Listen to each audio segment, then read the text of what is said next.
വിശുദ്ധ വേദപുസ്തകത്തിൽ നമ്മുടെ ദൈവത്തെ വിശേഷിപ്പിച്ചിരിക്കുന്ന ഒരു വിശേഷണ പദം അത് പിതാവായ ദൈവം എന്നാണ്. 1 യോഹന്നാൻ്റെ ലേഖനം 3-ാമത്തെ അധ്യായം 1-ാമത്തെ വാക്യം, കാൺമിൻ ദം ദൈവമക്കൾ എന്ന് വിളിക്കപ്പെടേണ്ടതിന് പിതാവ് എത്ര വലിയ സ്നേഹം നമുക്ക് നൽകിയിരിക്കുന്നു. ദൈവത്തെ അഭിസംബോധന ചെയ്യുന്ന ഒരു അഭിസംബോധന വാചകമാണ് പിതാവേ എന്ന വാചകം. നമ്മുടെ വാഴ്ത്തപ്പെട്ട കർത്താവായ യേശു ക്രിസ്തു തൻ്റെ ശിഷ്യന്മാരെ പ്രാർത്ഥിക്കാൻ പഠിപ്പിക്കുമ്പോൾ ആ പ്രാർത്ഥനാ വാചകത്തിൻ്റെ ഏറ്റവും ആദ്യത്തെ വാചകമെന്ന് പറയുന്നത്, വാക്കെന്ന് പറയുന്നത്, നിങ്ങൾ പ്രാർത്ഥിക്കുമ്പോൾ പിതാവേ എന്ന് അഭിസംബോധന ചെയ്ത് പ്രാർത്ഥിക്കണം എന്ന് യേശു പറയുന്നത് നമുക്ക് കാണാനായിട്ട് കഴിയുകയാണ്. നോക്കൂ, ദൈവത്തെ പല രീതിയിലും പല ആൾക്കാരും അഡ്രസ്സ് ചെയ്തിട്ടുള്ളത്, വിളിച്ചിട്ടുള്ളത് നമുക്ക് കാണാനായിട്ട് കഴിയും. പഴയ നിയമത്തിൽ പല ദൈവഭക്തന്മാരും ദൈവത്തെ പിതാവേ എന്ന് അഭിസംബോധന ചെയ്ത് നമ്മൾ കാണുന്നില്ല. ദൈവത്തിന് വിശേഷണമായിരിക്കുന്ന ചില പദങ്ങൾ കൊടുത്താണ് ദൈവത്തെ വിശേഷിപ്പിക്കുന്നത്.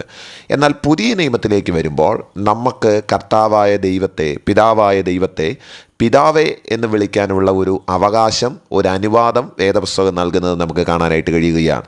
നമ്മുടെ വാഴ്ത്തപ്പെട്ട കർത്താവായ യേശു ക്രിസ്തു ദൈവത്തെ പിതാവേ എന്ന് അഭിസംബോധന ചെയ്തിരിക്കുന്നത്, നമ്മെ അതുപോലെ പിതാവേ എന്ന് അഭിസംബോധന ചെയ്യാൻ പഠിപ്പിച്ചിരിക്കുന്നത് നമുക്ക് കാണാനായിട്ട് കഴിയുകയാണ്. എന്തുകൊണ്ടാണ് ദൈവത്തെ പിതാവിനോട് അല്ലെങ്കിൽ അപ്പനോട് ഉപമിച്ച് പറഞ്ഞിരിക്കുന്നത്? ഏതാനും ചില ചിന്തകൾ ഈ ദൈവവചനത്തിൻ്റെ ഭാഗമായി നിങ്ങളോട് പങ്കുവെക്കുവാനായിട്ട് ദൈവസന്നിധിയിൽ താല്പര്യപ്പെടുകയാണ്. ആദ്യമായിട്ടാണ് നിങ്ങൾ ഈ ചാനൽ കാണുന്നതെങ്കിൽ ദയവായി ചാനൽ സബ്സ്ക്രൈബ് ചെയ്യുക. വീഡിയോ നിങ്ങൾക്ക് ഇഷ്ടപ്പെടുകയാണെങ്കിൽ മറ്റുള്ളവർക്ക് അയച്ചു കൊടുക്കാനും മറന്നു പോകരുത്. നേരിട്ട് നമ്മൾ ആ ചിന്തകളിലേക്ക് വരികയാണ്. എന്തുകൊണ്ടാണ് ദൈവത്തെ പിതാവേ എന്ന് അഭിസംബോധന ചെയ്തിരിക്കുന്നത്? പ്രധാനപ്പെട്ട 3-4 കാരണങ്ങളുണ്ട്. പെട്ടെന്ന് പറഞ്ഞ് ചിന്തകൾ പരിമിതപ്പെടുത്താൻ ഞാൻ താല്പര്യപ്പെടുകയാണ്. പിതാവ് അല്ലെങ്കിൽ അപ്പൻ അതൊരു കരുതലിൻ്റെ പേരാണ്. നമ്മൾ മിക്കവാറും നമ്മുടെ അമ്മമാരെ വളരെ വാനോളം ഉയർത്തുകയും നമ്മുടെ കുടുംബത്തെ നന്നായിട്ട് നയിച്ചത് അങ്ങനെയാണ് ഇങ്ങനെയാണെന്നൊക്കെ പറയുന്നുണ്ടെങ്കിലും വാസ്തവത്തിൽ ഒരു അപ്പൻ, ഒരു പിതാവ് തൻ്റെ കുഞ്ഞുങ്ങളെ, തൻ്റെ കുടുംബത്തെ കരുതുക എന്ന് പറയുന്നത് ഒരു വലിയ കാര്യമാണ്. നമ്മൾ ഇന്ന് വരെ എവിടെയെങ്കിലുമൊക്കെ എത്തിയിട്ടുണ്ടെങ്കിൽ, പഠിക്കാൻ നമുക്ക് അവസരങ്ങൾ ഉണ്ടായിട്ടുണ്ടെങ്കിൽ, നമ്മുടെ ജീവിതത്തിൻ്റെ നേട്ടങ്ങളുടെ ഇടയിൽ ഒരു കരുതലിൻ്റെ കരത്തെ നമുക്ക് കാണാനായിട്ട് കഴിയും. അത് നമ്മുടെ അപ്പൻ്റെ കരമാണ് എന്നുള്ള കാര്യം മറന്നു പോകരുത്.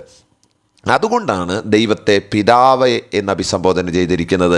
അതൊരു കരുതലിൻ്റെ പേരാണ്. രണ്ടാമത്തേത് ഒരു കരുത്തിൻ്റെ പേരാണ്, ഒരു ശക്തിയുടെ പേരാണ്.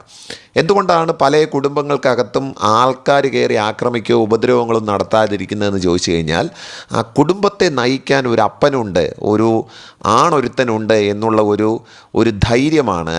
ആ ഒരു ധൈര്യമാണ് ആ കുടുംബത്തിനകത്തുള്ളവർക്ക് നൽകുന്നത്. ആ ഒരു പേടി പുറത്തുള്ളവർക്ക് ആ കുടുംബത്തെ ആക്രമിക്കാൻ ഉണ്ടാകുമെന്നുള്ളതാണ്. നമ്മളെ ആരും എന്തുകൊണ്ടാണ് നമ്മുടെ വീട്ടിനകത്ത് കയറി ഉപദ്രവിക്കാതിരുന്നത്? നമ്മുടെ കുട്ടിക്കാലത്തോ എന്തുമായിക്കൊള്ളട്ടെ, എന്തുകൊണ്ട് ആരും നമ്മളെ ആക്രമിക്കാതിരുന്നതെന്ന് ചോദിച്ചു കഴിഞ്ഞാൽ, നമുക്കൊരു കരുത്ത് നമ്മുടെ വീട്ടിനകത്തുണ്ടായിരുന്നു. അത് നമ്മുടെ അപ്പൻ്റെ കരുത്താണ്. അതോടൊപ്പം തന്നെയാണ് വേദപുസ്തകം ദൈവത്തെ അതിനോട് ബന്ധപ്പെടുത്തിയാണ് ദൈവത്തെ പിതാവേ എന്ന് അഭിസംബോധന ചെയ്തിരിക്കുന്നത്. അതൊരു കരുത്തിൻ്റെ പേരാണ്, ഒരു ശക്തിയുടെ പേരാണ്.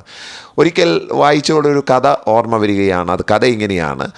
ഒരു വിമാനം ഇങ്ങനെ ഉയരെ പറക്കുകയാണ്. അതിൻ്റെ ബൊപ്പലർ പൊട്ടിപ്പോയി, ഒരു സൈഡത്തെ ബൊപ്പലർ പൊട്ടിപ്പോയി. ആ ഫ്ലൈറ്റിലുണ്ടായിരുന്ന പലരും അസ്വസ്ഥരാകുകയാണ്, കരയുകയാണ്, നിലവിളിക്കുകയാണ്. എന്നാൽ ഏറ്റവും ഫ്രണ്ടിൽ, ഏറ്റവും മുൻപിൽ ബിസിനസ് ക്ലാസ്സിൽ ഒരു കൊച്ചുകുട്ടി ഇരുന്ന് അവൻ്റെ കൊച്ചു കളിപ്പാട്ടം വെച്ച് കളിച്ചുകൊണ്ടിരിക്കുകയാണ്. തൊട്ടടുത്തിരുന്ന വൃദ്ധനായ മനുഷ്യൻ ഈ കുഞ്ഞിനോട് ചോദിച്ചു, കുഞ്ഞെ, എല്ലാവരും മരണപ്രാളം കൊണ്ട് നിലവിളിക്കുകയാണ്, കരയുകയാണ്, നീ എന്താ ഇങ്ങനെ മിണ്ടാതിരിക്കുന്നത്? നിനക്കെന്താ ഒരു അസ്വസ്ഥതയും തോന്നാതിരിക്കുന്നത്? നീ ആ കളിയിൽ മുഴുകിയിരിക്കുന്നതിൻ്റെ കാര്യം എന്താണ്? അന്നേരം ഈ കുട്ടി തല ഉയർത്തി ആ വൃദ്ധനായ മനുഷ്യനോട് ഇങ്ങനെയാണ് പറഞ്ഞത്, നിങ്ങൾക്കറിയാമോ ഈ ഫ്ലൈറ്റ് ഓടിക്കുന്നത് ആരാണെന്ന്? അദ്ദേഹം ഇങ്ങനെ ആ മറുപടിക്ക് വേണ്ടിയിട്ട് കാത്തിരുന്ന് അദ്ദേഹം ആ കുഞ്ഞിൻ്റെ മുഖത്ത് ഒന്നുകൂടി നോക്കി. അന്നേരം പറയുകയാണ്, ഈ ഫ്ലൈറ്റ് പറപ്പിക്കുന്നത് എൻ്റെ അപ്പനാണ്. എനിക്ക് നല്ല ഉറപ്പുണ്ട് അദ്ദേഹം ഭയങ്കര എക്സ്പേർട്ടാണ്. ഒരു ബുദ്ധിമുട്ടും കൂടാതെ സേഫായിട്ട് അദ്ദേഹം ലാൻഡ് ചെയ്യിപ്പിക്കുമെന്ന് എനിക്ക് നല്ല ഉറപ്പുണ്ട്. അതൊരു കരുത്തിൻ്റെ പേരാണ്. തൻ്റെ അപ്പനാണ് ഈ ഫ്ലൈറ്റ് പറപ്പിക്കുന്നതെന്നുള്ള ചിന്ത അവനെ പാനിക്കാകാതെ അല്ലെങ്കിൽ അസ്വസ്ഥനാകാതെ ആ വിമാനത്തിനകത്ത് ഇരിക്കാൻ അവനെ പ്രേരിപ്പിക്കുകയാണ്. എന്നതുപോലെ ഈ ദൈവവചനം കേൾക്കുമ്പോൾ ഞാൻ നിങ്ങളോട് പറയുന്നു, നിങ്ങൾക്ക് വേണ്ടിയിട്ട് കരുതാനോ കരുത്ത് നൽകാനോ നിങ്ങൾക്ക് ഭൂമിയിൽ ഒരു അപ്പനില്ലെങ്കിൽ പോലും നിങ്ങൾ അസ്വസ്ഥരാകേണ്ട ആവശ്യമില്ല. പിതാവായ ദൈവം നിങ്ങളുടെ കൂടെയുണ്ട്. നിങ്ങൾ ജീവിതത്തിൽ എവിടെയെങ്കിലും ഒറ്റയ്ക്കായി പോയി കരുതാൻ ആരുമില്ലെന്നോ കരുത്ത് നൽകാൻ ആരുമില്ലോ എന്ന് പറഞ്ഞ് നിങ്ങൾ സങ്കടത്തിലാഴ്ന്നു പോകേണ്ട ആവശ്യമില്ല. നിങ്ങൾക്ക് വേണ്ടിയിട്ട് കരുതാനും നിങ്ങൾക്ക് കരുത്ത് നൽകാനും ഒരു ദൈവമുണ്ട്, ഒരു പിതാവുണ്ട്. അവനെയാണ് ഈ ദൈവവചനത്തിലൂടെ ഞാൻ പരിചയപ്പെടുത്തുവാനായിട്ട് ആഗ്രഹിക്കുന്നത്.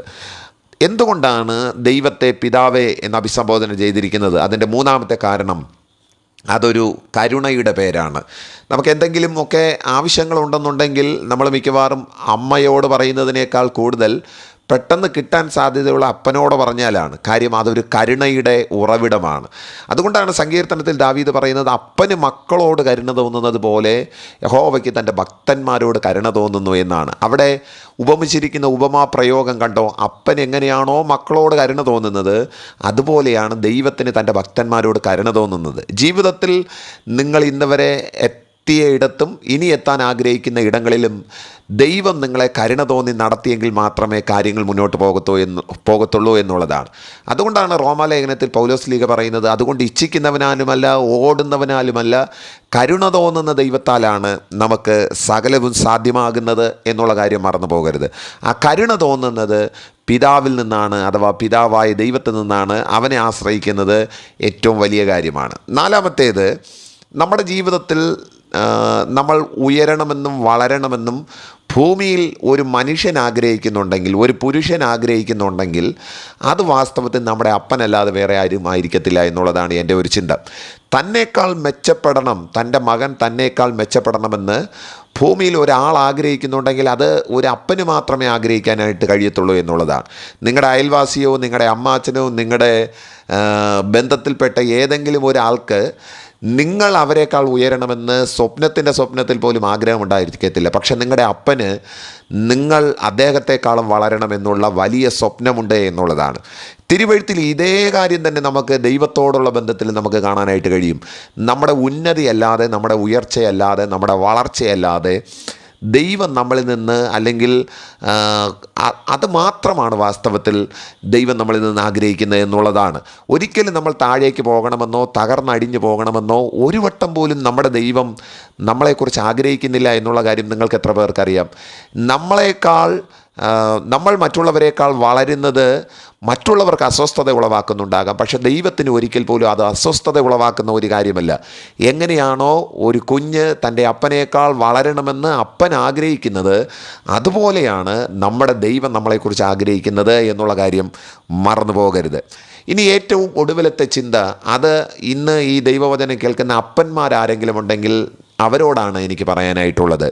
നിങ്ങളുടെ മക്കളുടെ ഐഡൻറ്റിറ്റി എന്ന് പറയുന്നത് നിങ്ങളാണ് എന്നുള്ള കാര്യം മറന്നു പോകരുത്. ഈ ആദ്യത്തെ 4 ചിന്തകൾ കുഞ്ഞുങ്ങളോടായിരുന്നെങ്കിൽ, അല്ലെങ്കിൽ മക്കളോടായിരുന്നെങ്കിൽ, അപ്പനെ മുൻനിർത്തിക്കൊണ്ട് മക്കളോടാണ് സംസാരിച്ചതെങ്കിൽ, ഏറ്റവും ഒടുവിലത്തെ ചിന്ത ഞാൻ അപ്പന്മാരോട് പറയുന്നു. അത് തീർച്ചയായിട്ടും നിങ്ങളുടെ കുഞ്ഞുങ്ങളുടെ ഐഡൻറ്റിറ്റി എന്ന് പറയുന്നത് നിങ്ങളാണ് എന്നുള്ള കാര്യം മറന്നു പോകരുത്. സമൂഹത്തിൽ എവിടെയെങ്കിലും ഏതെങ്കിലും കുഞ്ഞുങ്ങളൊക്കെ ഉന്നതിയിൽ എത്തിയിട്ടുണ്ടെങ്കിൽ പെട്ടെന്ന് ആൾക്കാർ തിരക്കുന്നത് ഇവരുടെ അപ്പൻ ആരെ എന്നുള്ളതാണ്.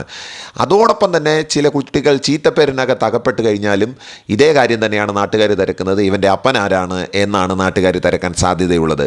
നിങ്ങളുടെ കുഞ്ഞ് എന്താകണ്ട എന്ന് തീരുമാനിക്കാൻ കഴിയുന്ന ഒരു വ്യക്തിത്വം അത് അപ്പനാണ് എന്നുള്ള കാര്യം മറന്നു പോകരുത്. നമ്മുടെ ഐഡൻറ്റിറ്റി വാസ്തവത്തിൽ ഈ ഭൂമിയിൽ നമുക്കുള്ള അപ്പനാണ് നമ്മുടെ ഐഡൻറ്റിറ്റി എന്നതുപോലെ നമുക്ക് സ്വർഗ്ഗത്ത് നിന്ന് ഒരു ഐഡൻറ്റിറ്റി ഉണ്ട്, അത് നമ്മുടെ പിതാവായ ദൈവമാണ്. നിങ്ങൾക്ക് ഭൂമിയിൽ നല്ലൊരു ഐഡൻറ്റിറ്റി ഇല്ല എന്നതുകൊണ്ട് ആരും വിഷമിക്കേണ്ട ആവശ്യമില്ല. എൻ്റെ അപ്പൻ മോശമായി പോയി എന്നതുകൊണ്ട് കുഞ്ഞുങ്ങൾ ആരെങ്കിലും ഈ ദൈവവചനം കേൾക്കുന്നവരുണ്ടെങ്കിൽ നിങ്ങൾ തകർന്ന് തരിപ്പണമായി പോകേണ്ട ആവശ്യമില്ല. നിങ്ങളുടെ ഐഡൻറ്റിറ്റി ഈ ഭൂമിയിൽ ദൈവം നിങ്ങൾക്ക് നൽകിയിരിക്കുന്ന പിതാവ് മാത്രമല്ല, സ്വർഗ്ഗത്തിൽ നിങ്ങൾക്കൊരു പിതാവുണ്ട്, അവൻ കൂടി നിങ്ങളുടെ ഐഡൻറ്റിറ്റിയുടെ ഭാഗമാണ് എന്നുള്ളത് ഈ ദൈവവചനത്താൽ ഞാൻ നിങ്ങളെ ഓർമ്മപ്പെടുത്തുവാനായിട്ട് ആഗ്രഹിക്കുകയാണ്. അതുകൊണ്ട് നമുക്ക് ധൈര്യത്തോടുകൂടെ ദൈവത്തിൻ്റെ മുഖത്തേക്ക് നോക്കി പ്രാർത്ഥിച്ചു തുടങ്ങാം. പിതാവേ, എന്നോട് കരുണ തോന്നണമേ, എനിക്ക് കരുത്ത് നൽകണമേ, എനിക്ക് വേണ്ടിയിട്ട് കരുതണമേ, എന്നെ ഉയരങ്ങളിൽ എത്തിക്കണമേ, എനിക്കൊരു ഐഡൻറ്റിറ്റി ഉണ്ടാക്കി തരണമേ എന്ന് നമുക്ക് പ്രാർത്ഥിക്കാം. ഈ വചനങ്ങളാൽ കർത്താവ് നമ്മെ അനുഗ്രഹിക്കട്ടെ. ആമേൻ.